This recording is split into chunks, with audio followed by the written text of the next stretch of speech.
Olá, sejam muito bem-vindos ao canal Fé em Audiobook. Eu sou Dani Mendes e hoje vamos juntos à leitura de Pecadores nas Mãos de um Deus Irado, por Jonathan Edwards, Enfield, Connecticut, 8 de julho de 1741. Ao tempo que resvalar o seu pé. Deuteronômio 32, 35.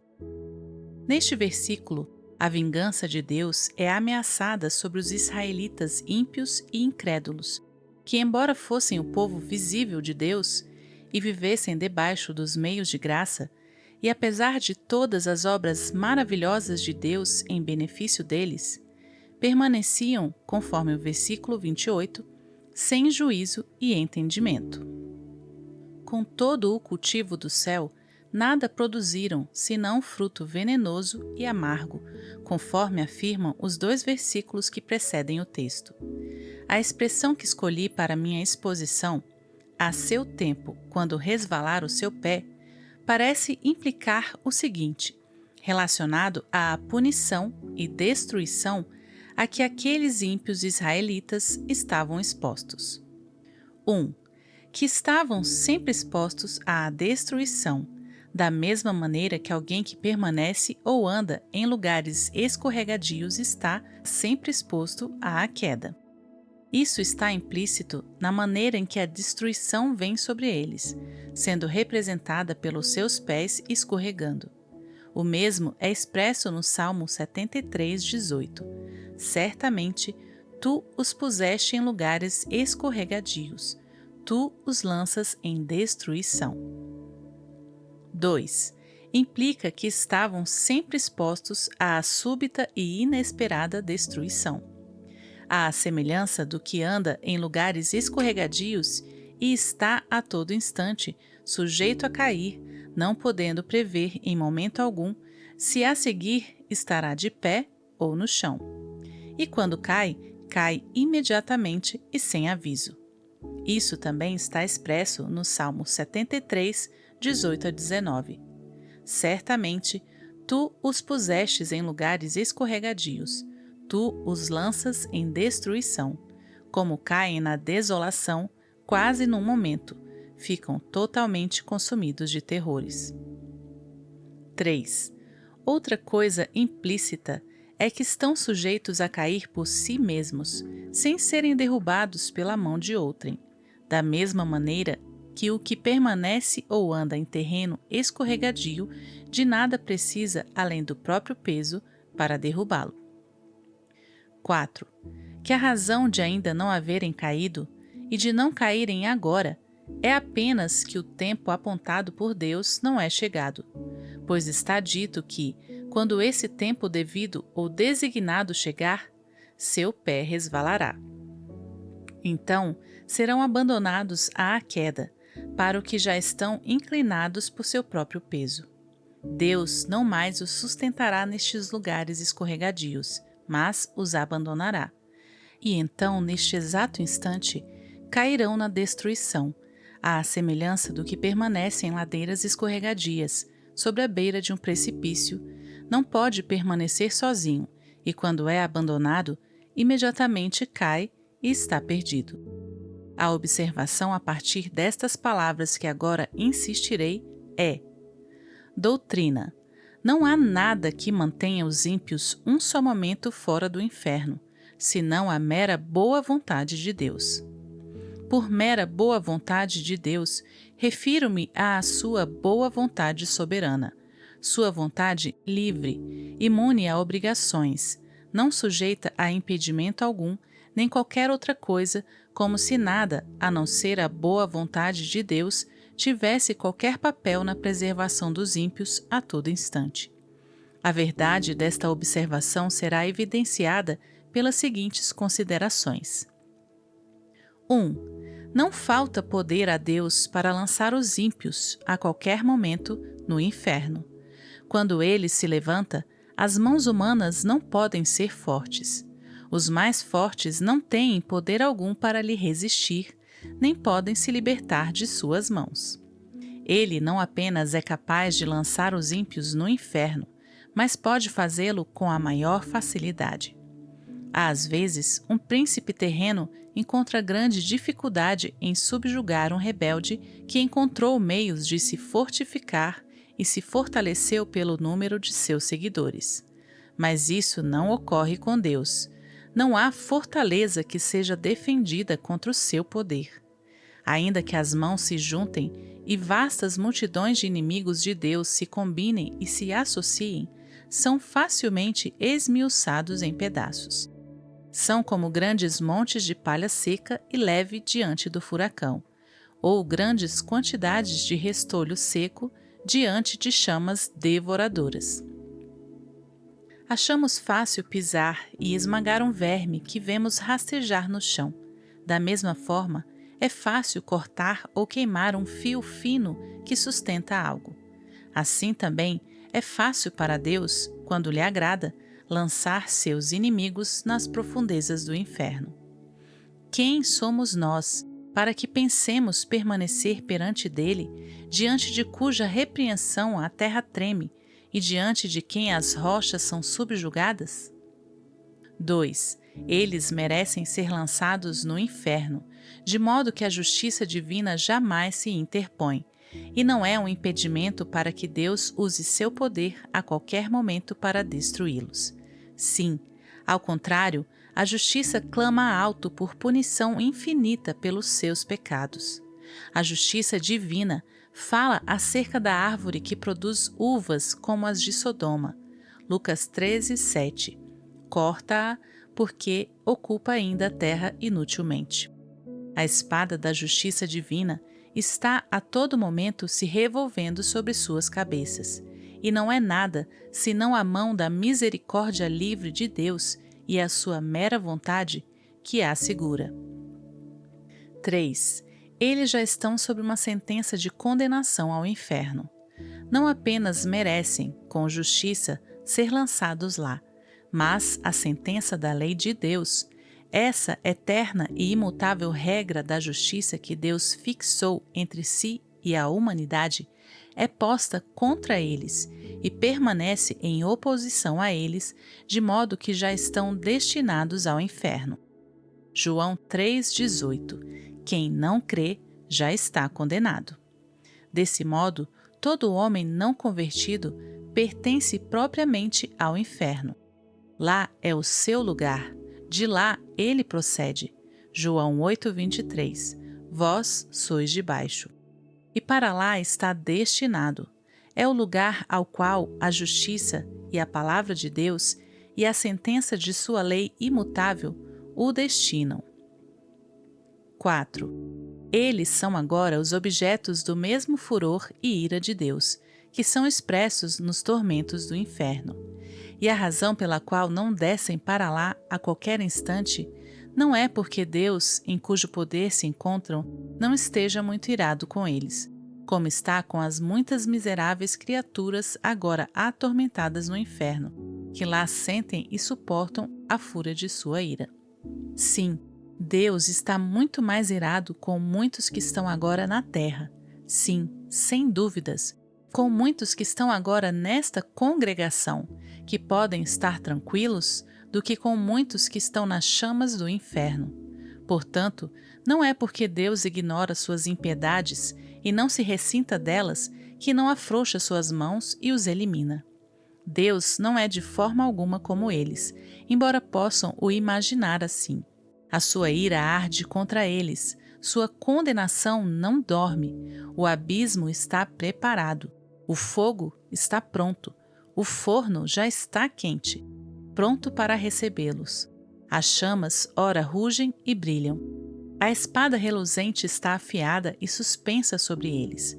O abismo abriu sua boca debaixo deles. 5. O diabo está pronto para cair sobre eles e abatê-los como sua possessão no momento em que Deus o permitir. Eles lhe pertencem, têm suas almas em sua posse e sob o seu domínio. A Escritura os representa como seus bens. Lucas 11, 12. Os demônios os espreitam, estão sempre à sua mão direita, permanecem aguardando por eles como leões famintos que veem a presa e esperam tê-la, mas no momento são contidos. Se Deus retirasse sua mão, pela qual são restringidos, num momento voariam sobre suas pobres almas. A velha serpente os espreita, o inferno escancara sua boca para recebê-los. Se Deus o permitisse, seriam rapidamente engolidos e estariam perdidos. 6. Reinam nas almas dos ímpios aqueles princípios infernais que agora mesmo os inflamariam e incendiariam no fogo do inferno, se Deus não os restringisse. Há posto na própria natureza do homem carnal um fundamento para os tormentos do inferno. Há aqueles princípios corruptos, com poder reinante e em plena posse deles, que são as sementes do fogo do inferno. Estes são princípios ativos e poderosos, extremamente violentos em sua natureza, e não fosse pela mão restringente de Deus sobre tais princípios, logo explodiriam. Se inflamariam à semelhança do que as mesmas corrupções e a mesma inimizade fazem nos corações das almas condenadas, e gerariam os mesmos tormentos que geram naquelas. As almas dos ímpios são comparadas na Escritura ao mar bravo, Isaías 57:20. No momento, Deus restringe a impiedade deles pelo seu imenso poder, assim como faz às ondas raivosas do mar enfurecido, dizendo: até aqui virás e não mais adiante. Jó 38:11. Mas se Deus retirasse esse poder restringente, logo a impiedade carregaria tudo diante de si. O pecado é a ruína e a miséria da alma. É destrutivo em sua natureza, e se Deus o deixasse sem restrição, nada mais seria necessário para tornar a alma perfeitamente miserável. A corrupção do coração humano é ilimitada e desmedida em sua fúria. Enquanto os ímpios vivem aqui, é como fogo preso pelas restrições de Deus. De outro modo, se fosse deixada livre, poria em chamas o curso da natureza. E assim como o coração agora é um poço de pecado, se este não fosse restringido, imediatamente tornaria a alma em um forno ardente, em uma fornalha de fogo e enxofre. 7. Não representa segurança para os ímpios, nem sequer por um instante, que não haja meios visíveis de morte às vistas. Não representa segurança para um homem natural que esteja agora com saúde e que não veja por que modo poderia partir de imediato do mundo por um acidente e que não haja nenhum perigo visível em suas circunstâncias. A manifesta e contínua experiência do mundo, em todas as eras, mostra que isso tudo não é evidência de que um homem não esteja agora mesmo às margens da eternidade e que seu próximo passo não será no outro mundo. Os meios invisíveis e impensáveis das pessoas repentinamente saírem do mundo são inumeráveis e inconcebíveis. Os não convertidos andam sobre o abismo do inferno em uma superfície podre, e há inúmeros lugares nela que são frágeis e não suportarão seus pesos, e estes lugares não são percebidos. As flechas da morte voam invisíveis ao meio-dia. A vista mais acurada não as vê. Deus tem tão diferentes e insondáveis meios de tirar os ímpios do mundo e mandá-los ao inferno, que não há nada que faça crer que necessite de um milagre, ou que precise sair do curso ordinário de sua providência para destruir um ímpio no momento em que desejar. Todos os meios de arrancar os ímpios do mundo estão de tal modo nas suas mãos e tão completa e absolutamente sujeitos ao seu poder e determinação, que se ele nunca fizesse uso de meios, e estes estivessem excluídos dessa consideração, isto de modo algum faria com que a ida repentina dos ímpios ao inferno dependesse menos da mera vontade de Deus. 8. A prudência dos homens naturais e seu cuidado para preservar a própria vida, ou o cuidado de outros para preservá-las, não os assegura nem por um instante. A isto também a providência divina e a experiência universal prestam abundante testemunho. Há clara evidência de que a própria sabedoria dos homens não os livra da morte, Pois se assim o fosse, veríamos alguma diferença entre os sábios e prudentes do mundo e os demais, com relação à susceptibilidade para uma morte repentina e inesperada. Mas como é de fato? Eclesiastes 2,16. E como morre o sábio, assim morre o tolo. 9. Todos os esforços e esquemas que os ímpios usam para escapar do inferno, ao mesmo tempo em que insistem em rejeitar a Cristo e permanecem, portanto, na impiedade, não os livra um só instante do inferno. Quase todo homem natural que ouve acerca do inferno se gaba de que escapará dele. Ele depende de si próprio para a sua segurança e se exalta naquilo que faz, no que está fazendo ou no que pretende fazer. Cada um esquematiza as coisas em sua mente sobre como evitará a condenação e se exalta de que planejou muito bem para si mesmo e que seu esquema não falhará. Ouvem, na verdade, que poucos são salvos e que a maior parte dos que já morreram foram para o inferno. Contudo, cada um imagina que ajustou melhor as coisas para o seu escape do que os outros. Ele não pretende vir a este lugar de tormento e diz consigo mesmo que pretende ter um cuidado efetivo e ordenar as coisas de modo que não haja falha. Mas os tolos filhos dos homens iludem-se miseravelmente em seus próprios esquemas e na confiança em sua própria força e sabedoria. Eles não confiam senão numa sombra. A maior parte dos que viveram até aqui, sob os mesmos meios de graça, e agora estão mortos, sem dúvidas foram para o inferno. E isto não aconteceu porque não fossem tão sábios quanto os que estão vivos. Não foi porque não tenham ordenado bem as coisas para assegurar seu escape.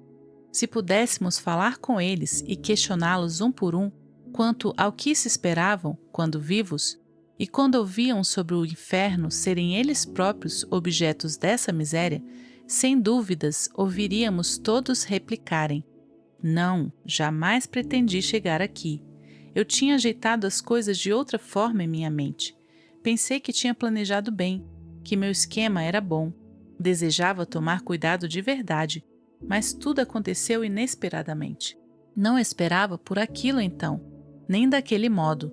Veio como ladrão. A morte me surpreendeu. A ira de Deus foi rápida demais para mim.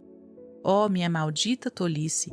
Estava me gabando e me agradando com vãos sonhos sobre o que faria no futuro, e quando dizia paz e segurança, veio sobre mim repentina destruição. 10. Deus não se impôs nenhuma obrigação, por nenhuma promessa, de manter os não convertidos fora do inferno sequer por um momento. Ele certamente não fez promessas, seja de vida eterna ou libertação e preservação da morte eterna, a não ser aos que estão dentro do pacto da graça, nas promessas que são dadas em Cristo, em quem todas as promessas são o sim e o amém. Mas certamente, aqueles que não são filhos do pacto não têm interesse nas promessas do pacto da graça. Estes que não creem nelas e nem têm interesse no mediador do pacto. De modo que, ainda que alguns tenham imaginado e pretendido muitas coisas sobre as promessas feitas aos homens naturais, que sinceramente buscam e batem à porta, está claro e manifesto que, por maiores que sejam os esforços que o homem natural tome na religião, sejam quais forem suas preces, até que creiam em Cristo, Deus não tem obrigação alguma de salvá-los da destruição eterna. Portanto, o fato é que os não convertidos estão seguros pela mão de Deus sobre o abismo do inferno. Eles merecem o lago de fogo e já estão sentenciados a ele. Deus está terrivelmente provocado. Sua ira contra eles é tão grande quanto para com os que já estão sofrendo agora a execução da fúria de sua ira no inferno. E eles nada fazem nem ao menos para dirimir ou aplacar essa ira. Nem Deus está minimamente preso por qualquer promessa de sustentá-los sequer por um instante. O diabo espera por eles. O inferno escancara sua boca por eles. As chamas se ajuntam e queimam ardentemente à sua espera para engoli-los. O fogo latente em seus corações está lutando para explodir, e eles continuam sem interesse em qualquer mediador. Não há, portanto, meio algum às vistas para livrá-los. Em suma, eles não têm refúgio, nada em que possam se segurar. Tudo o que os preserva a cada momento é a mera vontade livre e a clemência desobrigada e desimpedida de um Deus irado. Aplicação. Este assunto terrível pode ser útil para despertar as pessoas não convertidas desta congregação. Isso que vocês ouviram é a situação de todos que estiverem fora de Cristo. Esse mundo de miséria, esse lago de enxofre incandescente está estendido amplamente debaixo de vocês. Há o terrível abismo das brilhantes chamas da ira de Deus. A boca do inferno encontra-se escancaradamente aberta e vocês não têm nada para se apoiar, nem coisa alguma em que possam se segurar. Não há nada entre vocês e o inferno, senão o ar, e é apenas o poder e a mera boa vontade de Deus que o sustenta. É provável que não sejam cientes dessas coisas, pois descobrem que estão fora do inferno, mas não veem a mão de Deus nisso. Vocês olham para as outras coisas, como o bom estado de seus corpos físicos, o cuidado com suas vidas e os meios que usam para a própria preservação. Mas essas coisas, na verdade, nada são, pois se Deus retirasse sua mão, elas teriam tanto valor para impedir as suas quedas quanto tem o ar rarefeito para sustentar uma pessoa que está suspensa nele. Suas iniquidades os tornam tão pesados quanto chumbo, e os empurram para baixo com grande peso e pressão em direção ao inferno. Se Deus permitisse, imediatamente afundariam e rapidamente desceriam e mergulhariam no mar sem fundo. A boa saúde e o cuidado e prudência que mantêm, e os melhores esquemas e toda a justiça teriam tanta influência para preservá-los e mantê-los fora do inferno, quanto uma teia de aranha é capaz de deter uma avalanche de pedras. Não fosse pela boa vontade soberana de Deus, a terra não o suportaria por um só momento, pois vocês são um fardo para ela. A criação geme por causa de vocês. Ela está sujeita ao cativeiro da corrupção involuntariamente. Não é de boa vontade que o sol brilha sobre suas cabeças, para que tenham luz para servir ao pecado e a Satanás. A terra não dá voluntariamente seus frutos para satisfazer suas luxúrias, nem é de boa vontade que serve de palco para que cometam iniquidades. Não é de bom grado que o ar serve para manter a chama da vida em suas narinas, enquanto vocês gastam suas vidas no serviço dos inimigos de Deus. A criação de Deus é boa e foi feita para que o homem servisse a ele por meio dela, e não é de bom grado que serve a outros propósitos, e geme quando é abusada com propósitos tão diretamente contrários à sua natureza e fim. O mundo os vomitaria, não fosse a mão soberana daquele que o sujeitou na esperança da redenção. Eis as nuvens negras da ira de Deus pairando agora sobre suas cabeças, carregadas de terrível tempestade e cheias de trovões, e não fosse a mão restringente de Deus, elas imediatamente arrebentariam sobre vocês. A graça soberana de Deus, no momento, refreia este vento impetuoso, pois, de outro modo, ele viria com fúria, e sua destruição viria como um redemoinho, e vocês seriam como a palha que o vento dispersa. A ira de Deus é como grandes águas que estão represadas agora. Ela aumenta mais e fica mais e mais elevada, até que chega ao limite. E quanto mais é impedida, mais rápido e poderoso é seu curso quando é liberada. É verdade que o julgamento contra suas más obras não foi executado ainda. O ímpeto da vingança de Deus tem sido segurado. Mas, enquanto isso, as suas culpas constantemente aumentam, e a cada dia vocês entesouram mais ira. As águas estão constantemente crescendo e aumentam diariamente com mais força, e não há nada senão a mera boa vontade de Deus capaz de deter o que não quer ser detido e se esforça para continuar. Se Deus apenas retirasse sua mão das comportas do dilúvio, elas imediatamente se abririam, e as ígneas ondas da fúria e ira de Deus se derramariam com fúria inconcebível e viriam sobre vocês com poder onipotente. E se suas forças fossem 10.000 vezes maiores, sim, ainda que fossem 10.000 vezes mais fortes que o mais resistente e tenaz demônio no inferno, isto nada representaria e nem poderiam suportá-las. O arco da ira de Deus está curvado e a flecha ajustada no cordel. A justiça mira a flecha nos seus corações e estica o arco. E nada, a não ser a mera boa vontade de Deus, de um Deus irado, sem qualquer promessa ou obrigação alguma, é que impede a flecha de a qualquer instante beber o sangue de vocês. Assim, todos vocês que jamais passaram por uma grande mudança de coração, pelo poderoso poder do Espírito de Deus sobre suas almas, todos que nunca nasceram de novo, nem foram feitos novas criaturas, e nunca foram ressuscitados da morte no pecado para um novo estado, nem antes experimentaram uma nova luz e vida, estão nas mãos de um Deus irado. Ainda que tenham reformado suas vidas em muitos aspectos e experimentado afeições religiosas e possivelmente mantido uma forma de religião entre suas famílias e parentes e na casa de Deus, não é nada senão sua mera boa vontade que impede que sejam agora mesmo consumidos na destruição eterna. Ainda que estejam pouco convencidos agora da verdade que ouvem, a seu tempo serão plenamente convencidos dela.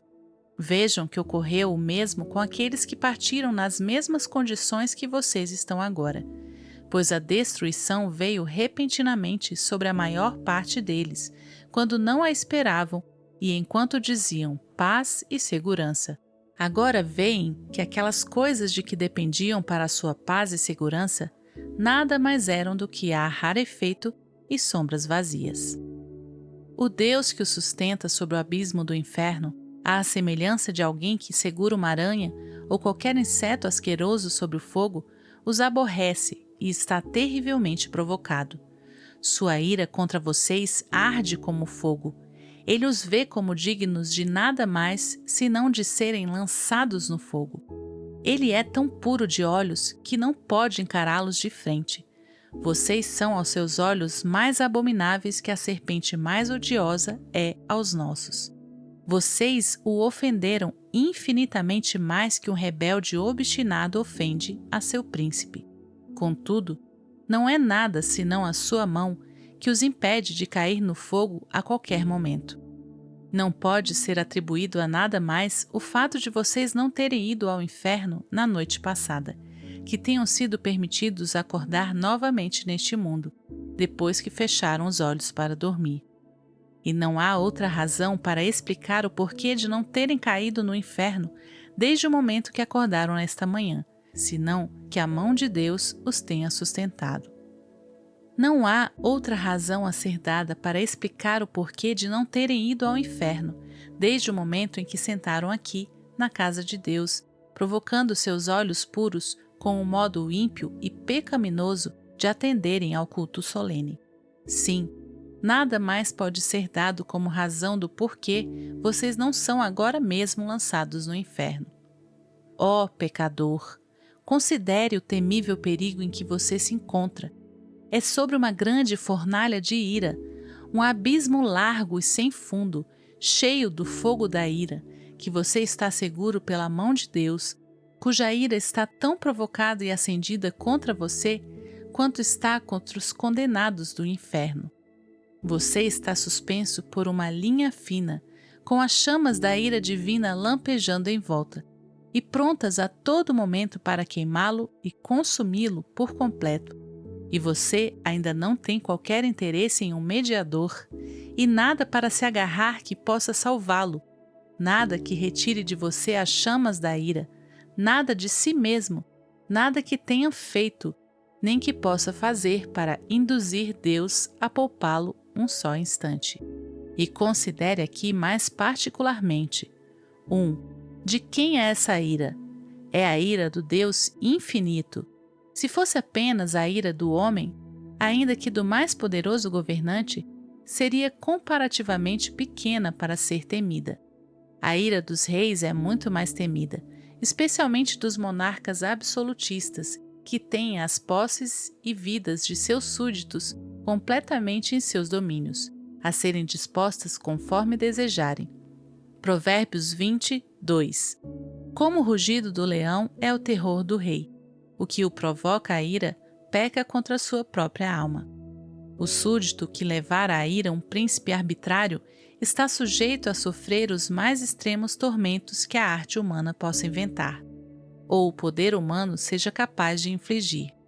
Mas o maior dos poderes terrenos, em toda a sua majestade e poder, e quando vestidos com os maiores terrores, não são senão frágeis e desprezíveis vermes de pó, em comparação com o grande e poderoso Criador e Rei do céu e da terra. O que eles fazem na sua ira, e quando estão revestidos pelo seu furor, é pouco. Todos os reis da terra diante de Deus são como gafanhotos. São nada e menos do que nada. Tanto o seu ódio quanto o seu amor são desprezíveis. A ira do grande Rei dos Reis é tão superior a deles quanto é a sua majestade. Lucas 12, 4-5. E digo-vos, amigos meus, não temais os que matam o corpo, e depois não têm mais o que fazer. Mas eu vos mostrarei a quem deveis temer. Temei aquele que depois de matar tem o poder de lançar no inferno. Sim, vos digo, a esse temei. 2. É a ferocidade de sua ira que você está exposto. Lemos com frequência acerca da ira de Deus. Isaías 59:18. Conforme forem as obras deles, assim será sua retribuição, furor aos seus adversários. Assim, Isaías 66:15. Porque eis que o Senhor virá com fogo, e os seus carros como um torvelinho, para tornar a sua ira em furor e a sua repreensão em chamas de fogo. Também em muitos outros lugares. Assim, lemos sobre o lagar do vinho do furor e da ira do Deus Todo-Poderoso. Apocalipse 19:15. As palavras são deveras terríveis. Se houvesse sido apenas dito a ira de Deus, as palavras já implicariam algo que é infinitamente terrível, mas é a fúria e a ira de Deus. A fúria de Deus, a cólera de Jeová. Oh, como deve ser terrível! Quem pode proferir ou conceber o que tais expressões trazem em si? Mas também se diz com frequência a fúria e ira do Todo-Poderoso, como se fosse haver uma enorme manifestação de seu grande poder sobre os objetos de sua ira, como se a onipotência pudesse, por assim dizer, encolerizar-se e ser exercida do mesmo modo que os homens costumam mostrar suas forças quando estão no máximo de sua ira. Então, qual será a consequência? O que será do pobre verme que a sofrerá? Que mãos serão fortes e que corações suportarão? Ah, que terrível, inexprimível e inconcebível profundidade de miséria as pobres criaturas, objetos dela, serão afundadas. Considerem isso vocês que aqui estão hoje e ainda permanecem em um estado não regenerado. Que Deus, na execução do rigor de sua ira, implica que a executará sem piedade. Quando ele contemplar o extremo inexprimível do seu caso e ver os seus tormentos como sendo tão vastamente desproporcionais às suas forças, e ver como suas pobres almas estão esmagadas e afundadas, por assim dizer, em um mar infinito. Então, não terá compaixão de vocês, não impedirá a execução de sua ira, nem ao menos afrouxará suas mãos. Não haverá moderação nem misericórdia de sua parte, nem Deus então impedirá seu vento impetuoso. Não se preocupará com o bem-estar de vocês, nem de forma alguma será cuidadoso de que não sofram muito de alguma outra maneira. nada será aliviado porque seja duro demais para vocês suportarem. Ezequiel 8,18. Por isso também eu os tratarei com furor. O meu olho não poupará, nem terei piedade. Ainda que me gritem aos ouvidos com grande voz, contudo, não os ouvirei. Agora, Deus está pronto a ter compaixão de vocês. Este é um dia de misericórdia. Ainda podem clamar agora com algum encorajamento de que obterão misericórdia.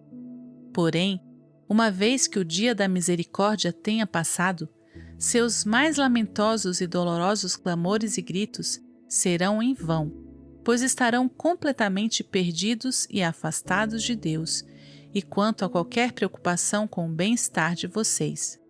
Deus não lhes terá outro uso, a não ser fazer com que sofram a miséria. Continuarão a existir sem nenhum outro propósito, pois serão um vaso de ira preparado para a destruição, e não haverá outro uso para esse vaso, senão ser cheio de ira.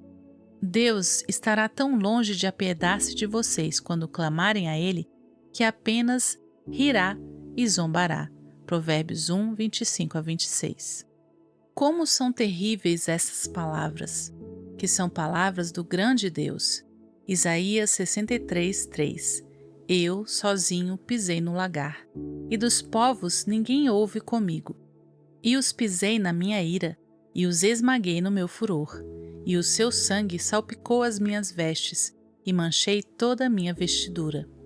Talvez seja impossível conceber palavras que tragam em si maiores manifestações dessas três coisas, isto é, desprezo, ódio e ira de indignação. Se vocês clamarem a Deus por compaixão, Ele estará tão longe de se compadecer da sua dolorosa situação ou mostrar-lhes a mínima preocupação ou favor que, ao contrário, apenas lhes esmagará com os pés.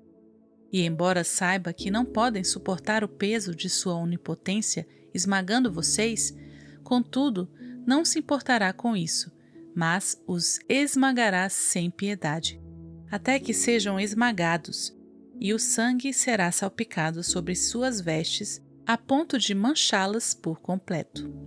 Ele não apenas os odiará, mas os terá no maior desprezo.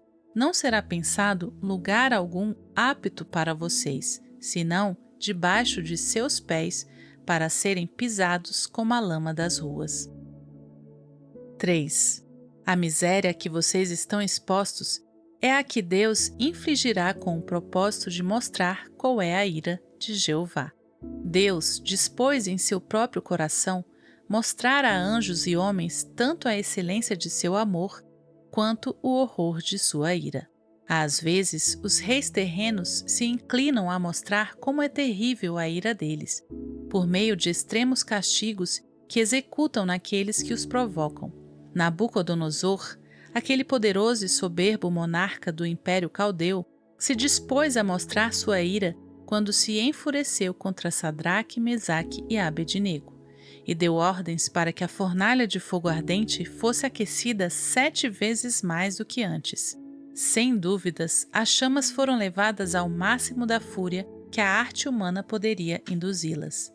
Mas o grande Deus também está disposto a mostrar sua ira e magnificar sua terrível majestade e grande poder nos sofrimentos extremos de seus inimigos. Romanos 9, 22.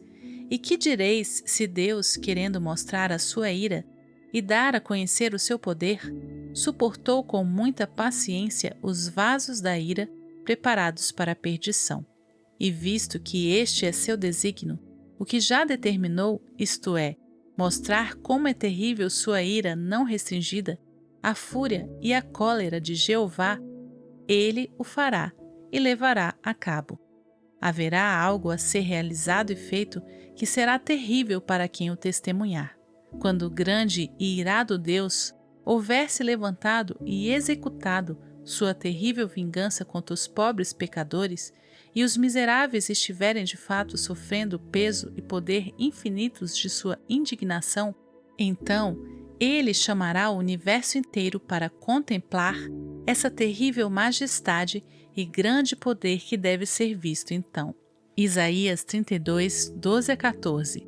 Baterão nos peitos pelos campos desejáveis e pelas vinhas frutíferas.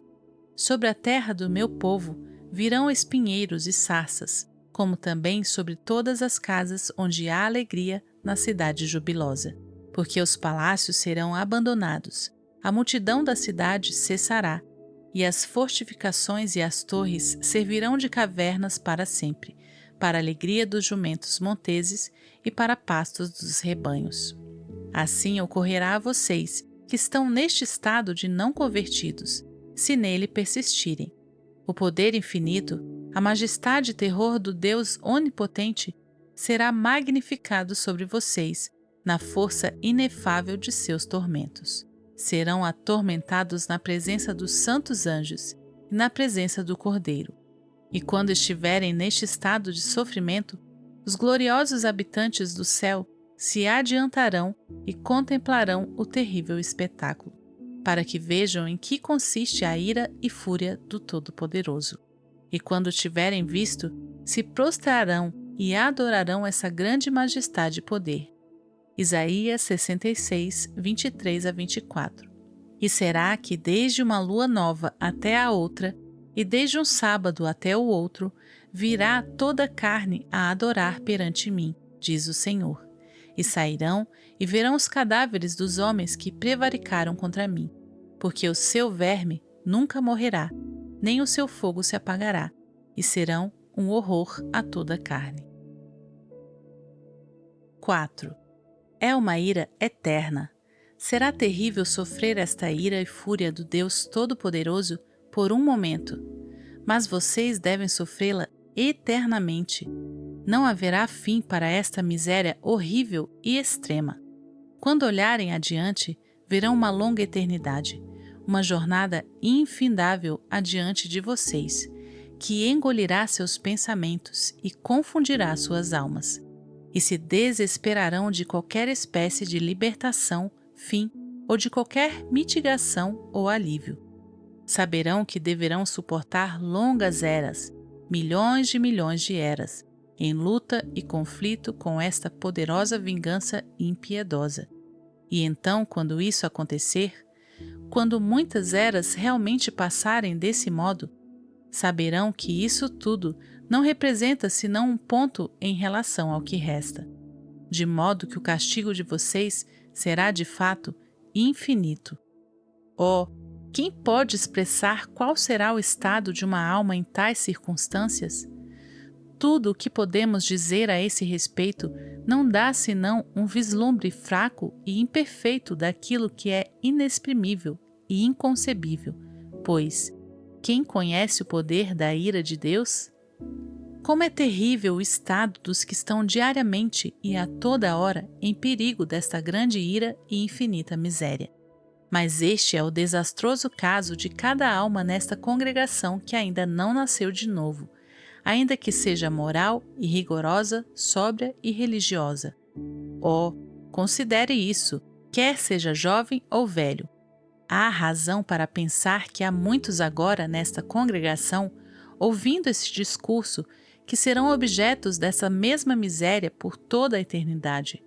Não sabemos quem são, ou os bancos onde estão assentados, ou que pensamentos agora têm. Pode ser que estejam agora relaxados e ouçam tudo isso sem muita preocupação, e se gabem que não sejam essas pessoas, prometendo a si mesmos que escaparão. Se soubéssemos que há uma pessoa, apenas uma, em toda a congregação que deve ser objeto dessa miséria, como seria terrível pensar nisso? Se soubéssemos quem era, que visão terrível seria para tal pessoa?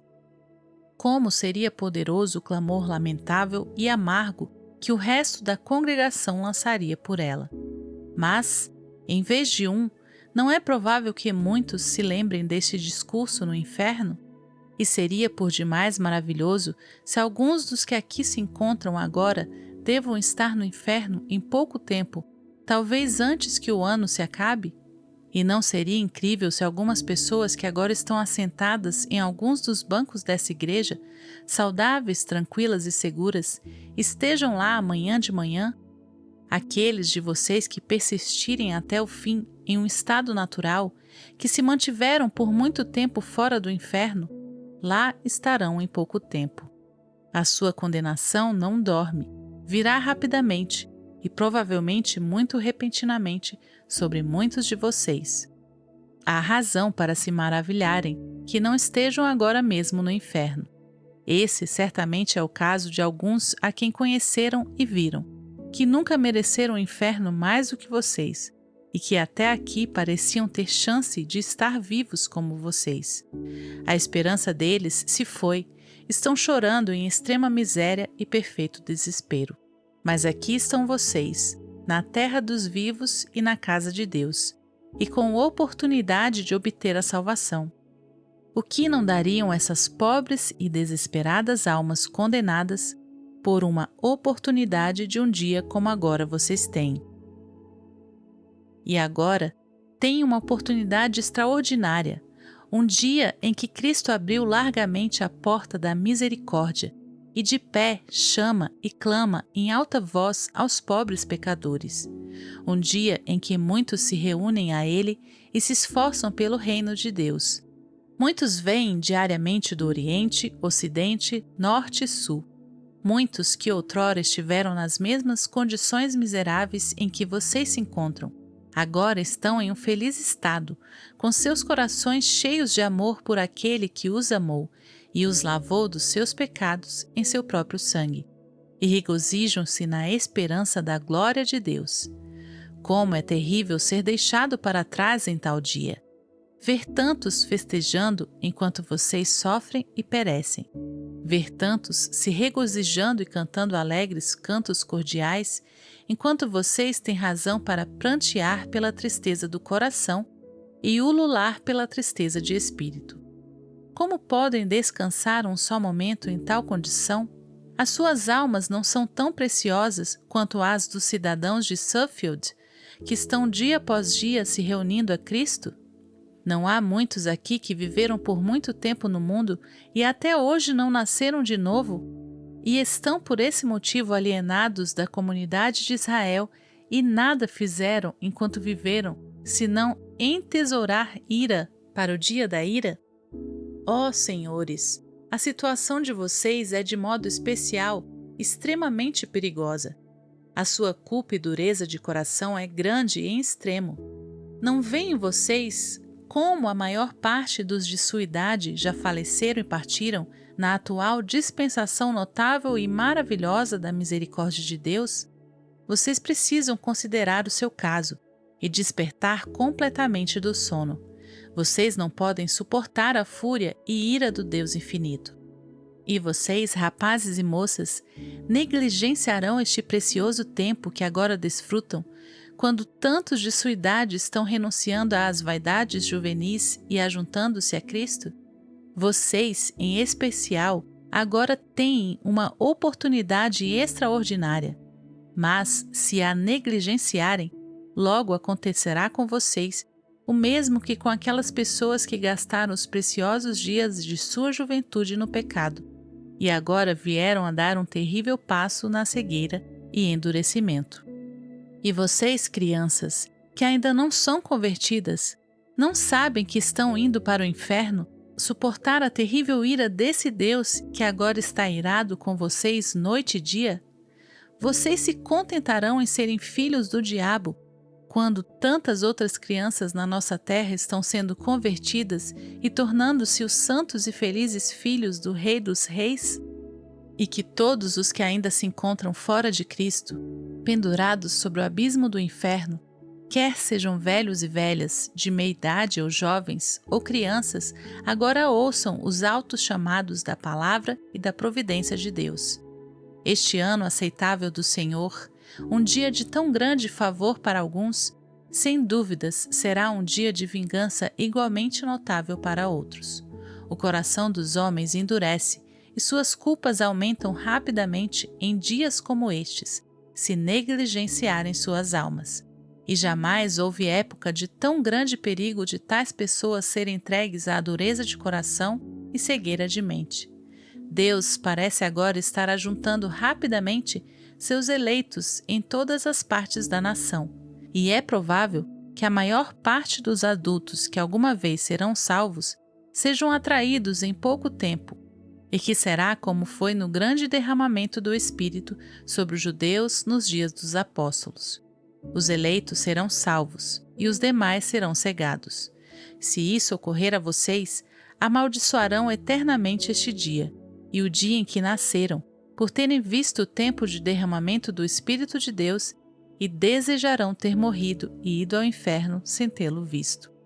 Agora, sem dúvidas, ocorre o mesmo que nos dias de João Batista. O machado se encontra de modo extraordinário posto na raiz das árvores, e toda árvore que não produz bons frutos será cortada e lançada no fogo. Portanto, que todos os que estão fora de Cristo agora acordem e fujam da ira vindoura. A ira do Deus Todo-Poderoso agora, sem dúvidas, está suspensa sobre grande parte desta congregação. Que todos fujam de Sodoma. Apressem-se e fujam por suas vidas. Não olhem para trás, escapem para a montanha, para que não sejam consumidos. Amém. Senhor, nós te louvamos por este sermão, por essas palavras tão necessárias num tempo como este. Eu oro para que vidas sejam resgatadas do império das trevas para o reino do seu Filho amado, para que vidas que estão adormecidas sejam despertadas, que o nome do Senhor seja glorificado, que vidas sejam edificadas, em nome de Jesus. Amém. Aqui encerramos. Que Deus te abençoe e até a nossa próxima leitura.